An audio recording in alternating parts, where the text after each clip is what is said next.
All right, check this out. Got this in today. Some 4-inch 90. It's the inlet that's going to be connecting to the 4-inch intake. I'm going to be installing it pretty soon. Just waiting for it to arrive, man.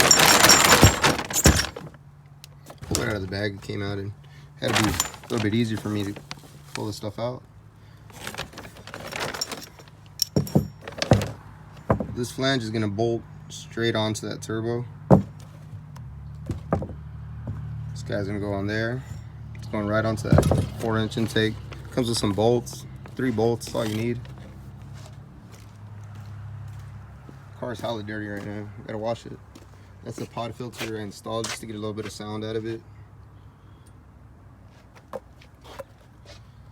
So that guy back there,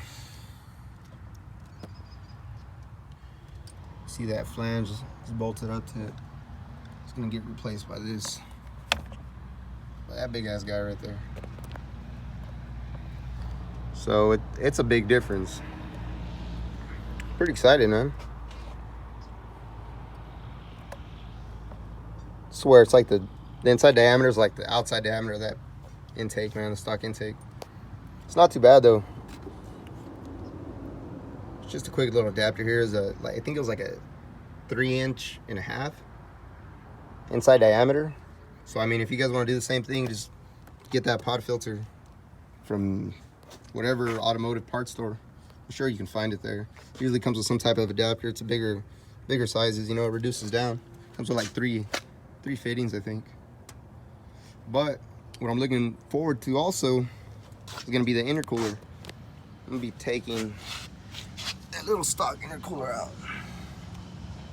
We'll be putting in a nice big intercooler. Look how dirty it is, man. So you guys can't really see all that shit all over it, but it's hella dirty. I ceramic coated the car with some chemical guys ceramic coating. It actually worked pretty well. It's really difficult to get all in them edges, man. I swear this is like the worst shit to wash. You can't get up in there. My fat ass hands don't fit in there. Pretty happy with the car though. It's fun to drive. It's just dirty as hell inside right now. I'll wash it up this weekend.